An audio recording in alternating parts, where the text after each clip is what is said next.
Soyez les bienvenus à ce rendez-vous d'information, mesdames et messieurs. Tout de suite, le titre au sommaire de ce journal.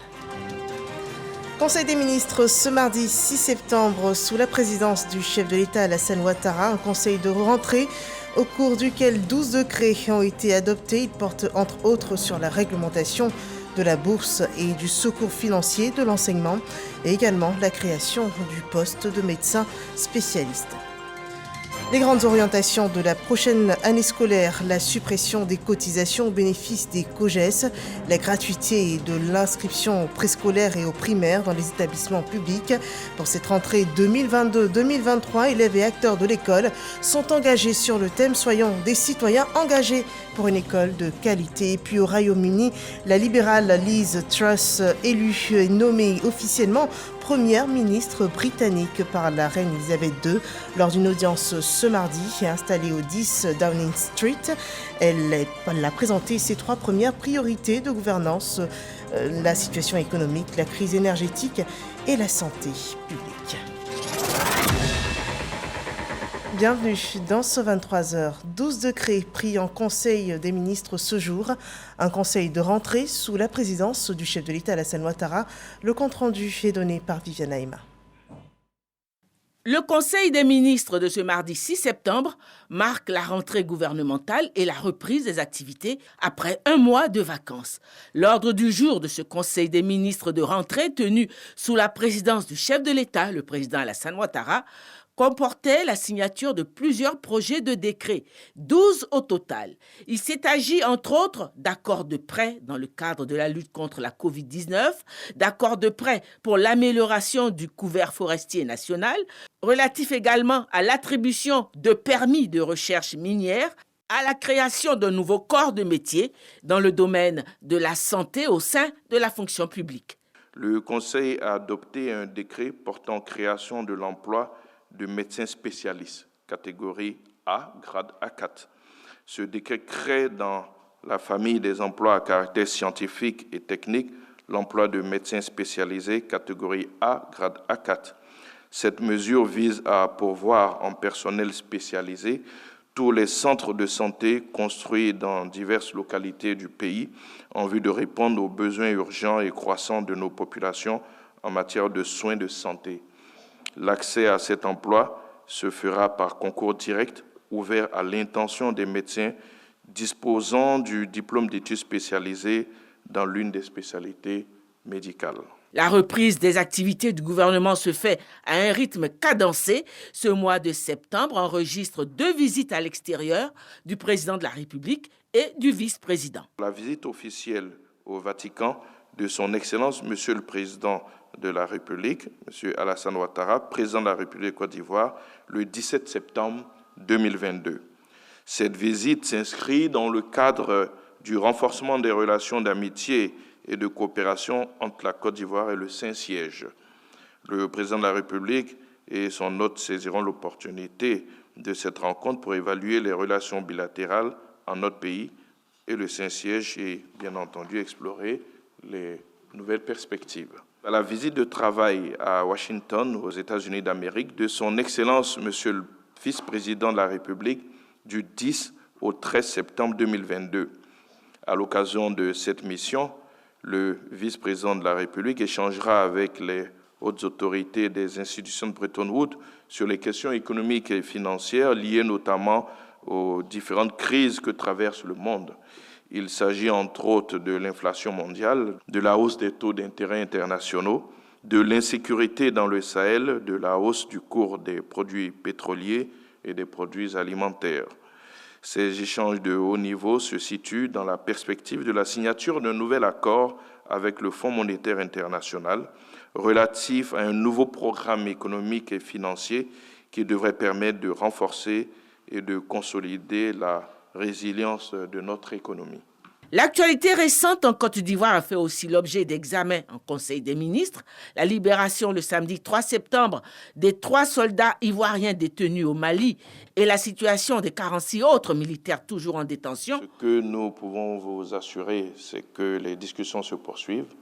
Nous restons optimistes. Le chef de l'État a choisi la voie de la négociation, l'arme des forts, comme le disait le président de la République, le premier président Félix Houphouët-Boigny. Nous sommes inscrits dans cette voie de dialogue, dans cette voie diplomatique, et nous ne doutons pas un seul instant que nos militaires rejoindront donc leurs familles. Prochain Conseil des ministres, le 14 septembre. Et après cette réunion, le chef de l'État s'est aussi entretenu avec l'ancien président de la République fédérale du Nigeria, Goodluck Jonathan, le médiateur de la CEDEAO dans la crise malienne. Le point avec Viviane Aima. Le médiateur de la CEDEAO dans la crise malienne, l'ancien président du Nigeria, Goodluck Jonathan, a été reçu ce mardi 6 septembre par le président de la République, Alassane Ouattara, au palais présidentiel. Le président de la République et son hôte ont eu un long échange. Pour rappel, l'ex-président du Nigeria, Goodluck Jonathan, est mandaté par la CEDEAO pour jouer le rôle de médiateur pour le retour à l'ordre constitutionnel au Mali depuis le coup d'État militaire d'août 2020. Autre audience, toujours au palais de la présidence de la République. Le vice-président Kone Tiemoko Mélié recevait le directeur général sortant de l'Organisation internationale du travail. Guy Ryder est en visite de travail en Côte d'Ivoire, une visite de 48 heures à un mois de la fin de son mandat à la tête de l'OIT.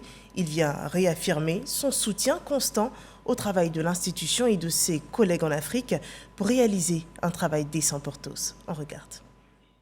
Dans sa tournée d'adieu au terme de son mandat, le directeur général sortant de l'OIT, l'Organisation internationale du travail, Guy Ryder, est venu faire ses adieux au gouvernement ivoirien. Il a été reçu ce mardi 6 septembre au palais présidentiel par le vice-président de la République, Kone Tiemoko Mélié. 10e directeur général de l'OIT, Guy Ryder cède le fauteuil à son remplaçant, l'ancien Premier ministre du Togo, Gilbert Ounbo, élu le 25 mars dernier par le conseil d'administration de l'OIT. 11e directeur général de l'Organisation internationale du travail, Gilbert Ounbo prendra fonction en octobre prochain. Nous changeons de cadre et de sujet. Ici, dans quelques jours, la rentrée des classes. La ministre en charge de l'Éducation nationale a rencontré les acteurs du système éducatif. Une réunion pour annoncer les grandes orientations de la prochaine année scolaire 2022-2023 qui débute le 12 septembre prochain. C'est Frazegui. Soyons des citoyens engagés pour une école de qualité. C'est le mot d'ordre lancé par Mariatou Kone face aux acteurs du système éducatif ivoirien. C'était à l'occasion de la traditionnelle réunion de rentrée scolaire. 60% des agents du ministère de l'Éducation nationale et de l'alphabétisation sont des fonctionnaires de l'État des Côtes d'Ivoire. Anne-Désirée Ouloto, la ministre de la fonction publique et de la modernisation de l'administration, est donc venue leur passer le message de l'apaisement du climat social sur les 5 prochaines années. Fonctionnaires et agents de l'État, l'État vous regarde, la nation vous regarde. Nous avons la chance d'avoir à la tête de l'État un président qui a entendu votre appel. À partir de ce moment-là, les fonctionnaires doivent prendre à bras le corps leur mission à leurs différents postes de travail. Consciente des difficultés liées aux insuffisances d'infrastructures scolaires et d'équipements que rencontre l'école ivoirienne, Mariatou Kone annonce de bonnes nouvelles. 5 332 cantines scolaires ouvriront cette année pour l'accroissement de l'offre et de la qualité de l'enseignement. 91 nouveaux collèges seront disponibles pour l'année 2022-2023. 17 anciens collèges prennent le statut de lycée et 13 sont en cours d'ouverture des classes du second cycle. En outre, 517 nouvelles écoles primaires comportant 2771 salles de classe seront ouvertes, quand 227 nouvelles écoles du préscolaire comprenant 627 salles de classe seront mises à disposition. Le coût budgétaire total de ces acquisitions est de 3 55 79 000, entièrement à la charge de l'État de Côte d'Ivoire. La ministre demande cependant aux élèves plus de concentration, aux parents l'implication et au corps enseignant compétences et conscience professionnelle. Elle est revenue sur les actions entreprises par son département pour mettre fin à la tricherie lors des examens à grand tirage. De 16 903 cas de fraude en 2020, 11 536 cas de fraude en 2021, nous sommes descendus à 6 112 cas en 2022. Notre objectif, c'est d'avoir 0 fraudeur aux examens.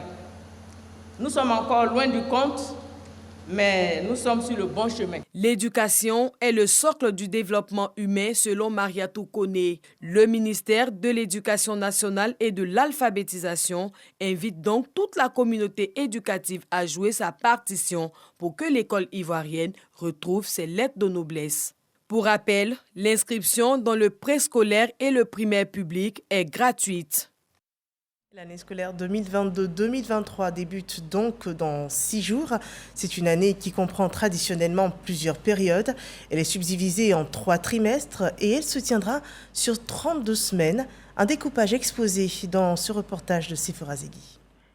Le ministère de l'Éducation nationale et de l'alphabétisation met des balises quant au découpage de l'année scolaire afin d'entamer sereinement et sans heurts la rentrée des classes. Ainsi donc, les cours démarrent effectivement le lundi 12 septembre 2022 pour s'achever le lundi 31 juillet 2023. Les dates de congés et des vacances scolaires 2022-2023. Congé de Toussaint du vendredi 28 octobre 2022 après les cours du soir au dimanche 6 novembre 2022 inclus. Congé de Noël et du Nouvel An, du vendredi 23 décembre 2022, après les cours du soir au dimanche 8 janvier 2023 inclus. Grandes vacances, du lundi 31 juillet 2023 au dimanche 10 septembre 2023 inclus. Hier, à l'occasion de la grande réunion de rentrée scolaire, les acteurs de l'éducation ont saisi l'opportunité pour revenir sur les changements opérés dans les modalités de passage en classe supérieure dans le primaire et dans le secondaire. Pour le passage en classe supérieure, la moyenne générale annuelle doit être supérieure ou égale à 5 sur 10. Dans l'enseignement secondaire, 10 sur 20 pour le passage en classe supérieure. Lorsque la moyenne générale annuelle part de 8,50 à 9,49 sur 20, l'élève redouble. Et lorsque la MGA est inférieure à 8,5 sur 20, l'élève est exclu de l'établissement. Quant à la gestion des fonds COGES, il y a également des rebondissements. Suite au rapport de la Commission de discipline et du mérite des comités de gestion des établissements publics, en abrégé CDM-COGES, sur 9 responsables traduits devant cette commission, 7, dont 5 chefs d'établissement et 2 directeurs d'école, seront relevés de leurs fonctions pour malversation. Pour cette année scolaire, Mariatou Koné demande également la rigueur, le travail et la discipline pour tous les acteurs. La recherche de la qualité demeurant le dénominateur commun de tous les secteurs de l'action gouvernementale, il me paraît nécessaire de reconduire le thème de l'année 2021-2022, à savoir « Soyons des citoyens responsables pour une école de qualité ». Le drapeau de l'école ivoirienne doit flotter haut et cela passe par l'appropriation des valeurs telles que la probité, la rigueur et l'engagement de tous les acteurs. Mariatou Koné annonce des mesures fortes qui seront rendues publiques après la remise du rapport des États généraux de l'éducation nationale et de l'alphabétisation à Jérôme Patrick Achi, le Premier ministre ivoirien, le 7 septembre prochain. À l'approche de cette rentrée scolaire, le collectif des associations de parents d'élèves de Côte d'Ivoire a signé jeudi dernier une convention avec une maison d'assurance nationale dénommée Assurance Scolaire. C'est un partenariat pour permettre aux élèves fréquentant les établissements publics, privés, laïques et confessionnels de Côte d'Ivoire d'être couverts contre les conséquences dommageables des risques encourus en milieu scolaire. Pour en bénéficier, chaque parent devra s'acquitter de la somme de 1 000 francs CFA par enfant et par an.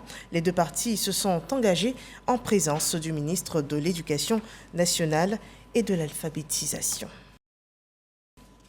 Il reste donc quelques jours avant la rentrée des classes. Ce sont des jours précieux pour ceux qui ont opté pour des activités rémunératrices durant cette période de grandes vacances scolaires. Leur objectif, c'est de récupérer un peu d'argent afin d'épauler leurs parents pour tout ce qui concerne les frais de scolarité. Franck Quadio, notre reporter, a rencontré quelques-uns dans quelques villes de la Côte d'Ivoire, à savoir Adzopé, Séguéla ou encore Duékoué. On regarde. Les vacances, c'est fini. Grâce élèves en classe de première cette année redouble d'efforts pour ses derniers jours de travail. À Azopé, l'adolescente occupe ses journées dans ce maquis à se faire un peu d'argent de poche. Quand je gagne l'argent, je garde. Ça m'aide pendant la rentrée. Je vais payer mes fournitures, aider ma maman à payer ma scolarité. Elles sont plusieurs comme Grâce, de conditions modestes, à exercer de petites activités dans ce restaurant. Les charges les plus lourdes pour les jeunes garçons, le ménage et la cuisine pour les filles. Chacun y trouve son compte. Je vis chez ma grand-mère à Zopécy. On me paye 1000 francs par jour. Bon, à partir de 9h, 10h, quand les clients arrivent, je leur demande, il y a à manger, vous voulez quoi, vous savez quoi. L'argent, qu'est-ce que tu veux faire avec? J'économise pour payer les fournitures scolaires pour la rentrée. Ici, s'active une demi-douzaine d'élèves travailleuses. Elle, c'est maman Marthe, l'employeur. Je les aime comme mes enfants. Et ils viennent passer les vacances, ils ont un peu, je m'occupe d'eux, je fais tout. Elles m'aident à servir les clients. Moi-même, je fais la cuisine. Kiosque à café, vente de pain et condiments et souvent jouer les portefaix. Aucune activité n'est de trop pour arrondir la fin du mois des vacances scolaires. Souvent, je gagne les 2 000, les 3 000. Souvent aussi, quand c'est bon, je gagne les 9 000, les 10 000. J'économise pour payer ma scolarité. De la débrouillardise à fleur de peau, et cela a raison. La rentrée des classes s'annonce. Nous quittons Adzopé pour le nord du pays. Séguéla, gare routière, à quelques pas de ces jeunes déscolarisés vendeurs à la criée, des vacanciers venus aider leurs parents. J'installe les marchandises avant que les clients arrivent. Lorsque j'ai fini mes congés, j'arrive à partir avec un peu d'argent à Abidjan. Oui, ça m'aide aussi. Ça m'aide très bien, même les jobs de vacances sont très bons pour une élève. Maria n'a pas cette chance. Le travail de vacances, à l'instar de ses amis d'Adzopé, est une nécessité. Dans ce maquis, elle fait la plonge. Le premier mois, on me paye 20 000. Maintenant, le deuxième mois, on me paye 25 000. En tout cas, le travail n'est pas difficile.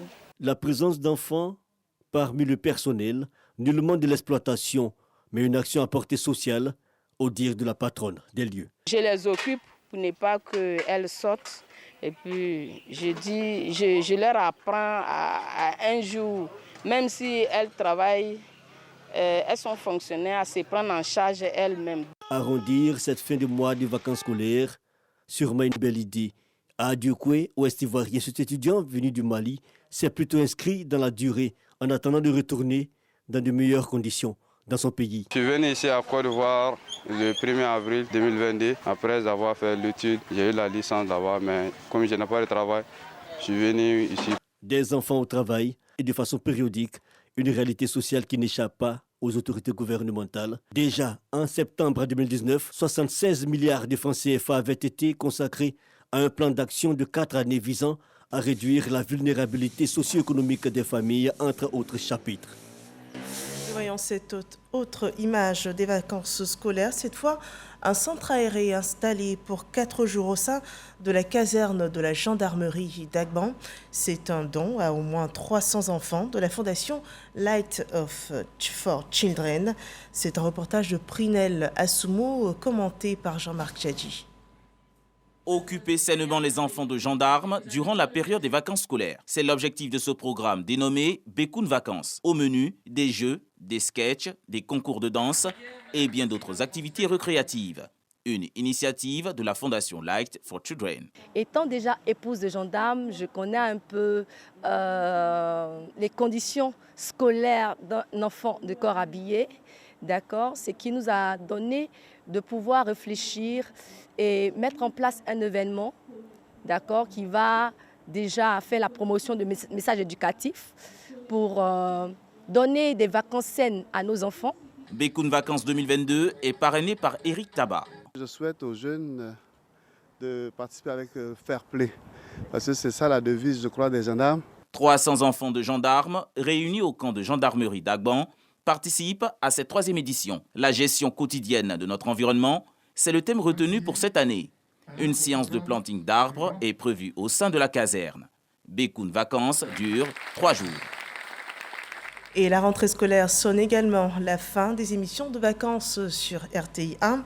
Et revenons sur la finale de la télé-réalité musicale 1 à 12. Et c'est avec Jean-Marc Djadji. C'est dans un palais des congrès de l'Hôtel-Ivoire, chauffé à blanc, que ces pépites de la chanson ont fait montre de leur talent. Prestation musicale d'artistes en herbe et en vogue pour planter le décor. Les 10 finalistes de la télé-réalité ont rivalisé d'ardeur devant les 5 membres du jury.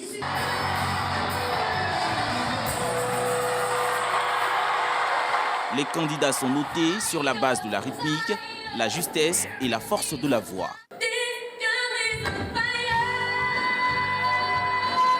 Au final, le trio vainqueur, Judith Touri, Emmanuel Capot, Méline Taï, sort du lot.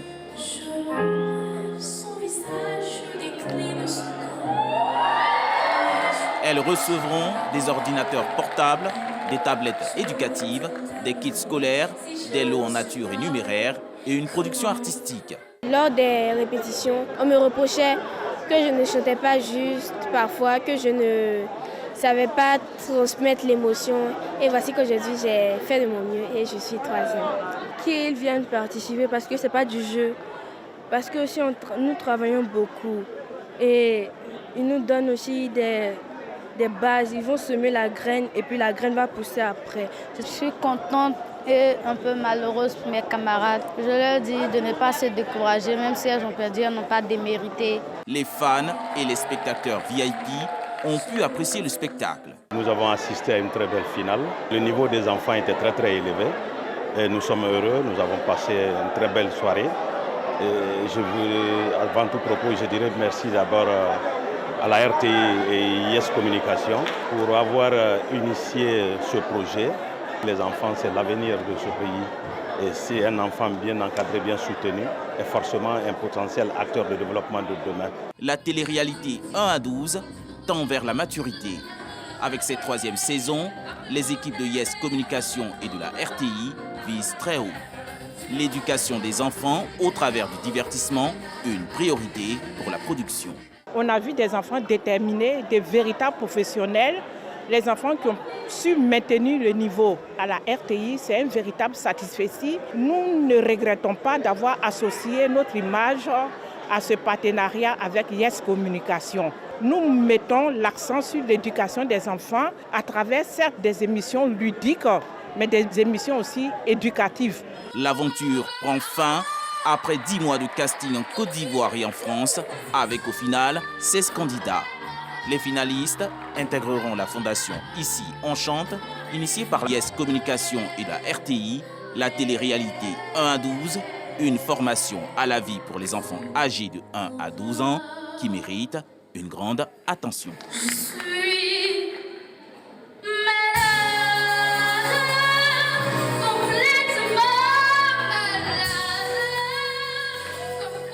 Voilà le programme 1 à 12 qui encourage le talent des enfants. Passons à présent au point sur le coronavirus en Côte d'Ivoire.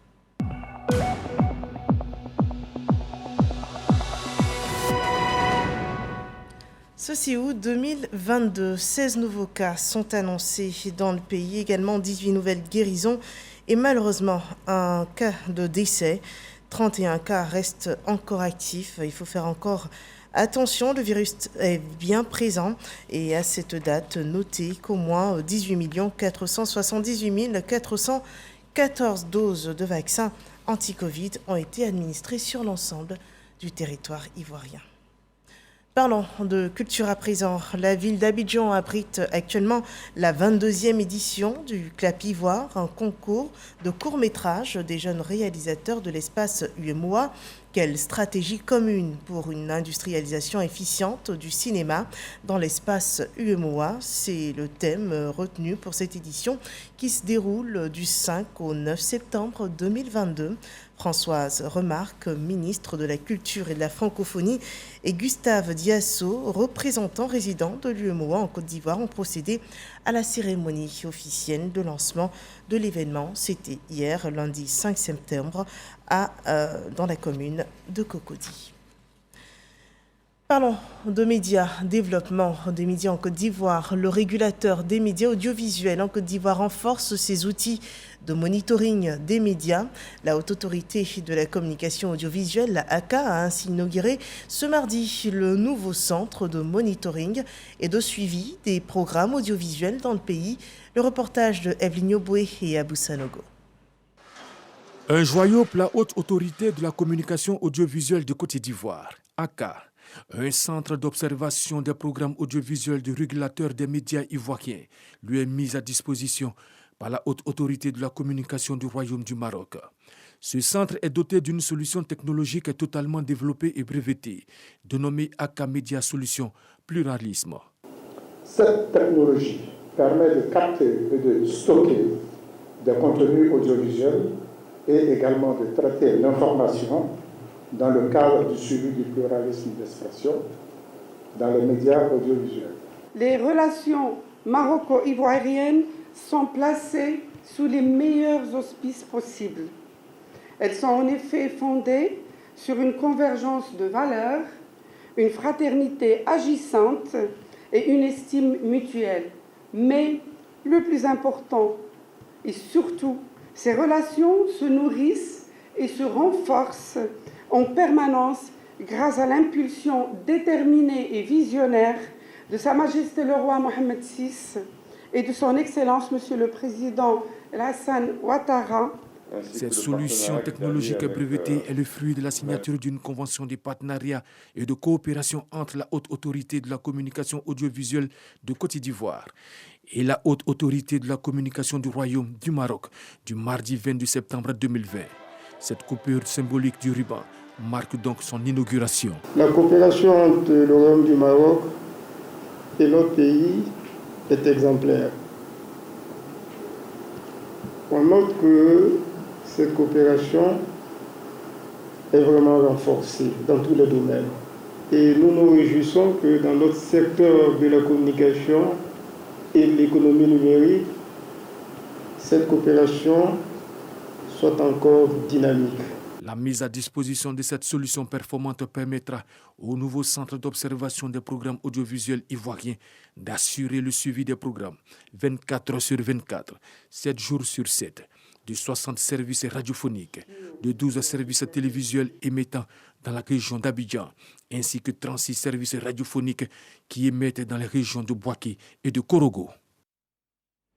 À Katiola, les œuvres qui marquent le développement sont célébrées par le village de Ndana, un événement ponctué par des actes pour la pérennité des générations à venir, à savoir une distribution de kits scolaires et un planting d'arbres. Le reportage de Kader Sogodogo.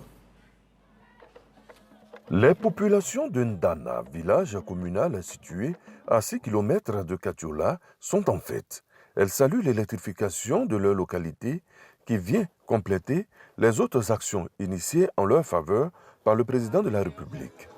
Le député maire de Katiola, Thomas Kamara, dont la disponibilité et la générosité sont précieux au village, est également félicité à cette occasion. Il a tenu à rassurer ses populations quant à une Côte d'Ivoire qui avance progressivement grâce à la vision éclairée d'Alassane Ouattara. Le président de la République, son Excellence M. Alassane Ouattara, qui non seulement a permis l'éclairage, l'électrification de ce village, et qui également me donne la force d'aider nos parents. Toutes les actions de progrès qui ont été posées au profit de ce village et du département de Katiola en particulier l'ont été par la volonté et par la force du président de la République. Reconnaissance et espoir animent désormais tout le village de Ndana. Que Dieu le bénisse et que Dieu bénisse aussi le président de la République qui lui donne cette force de veiller sur nous et de nous mettre sur la voie du développement. Au cours de cette cérémonie, des kits scolaires ont été distribués aux écoliers du village. La cérémonie a pris fin par un planting d'arbres avec le soutien des eaux et forêts. Il y a à peu près un mois, la Côte d'Ivoire célébrait les 62 ans de son accession à l'indépendance. Un événement marqué aussi par les représentations diplomatiques et les Ivoiriens à l'étranger, les images de la fête d'indépendance à New York. Ces images sont commentées par Laure Goretti et Moussa Konaté.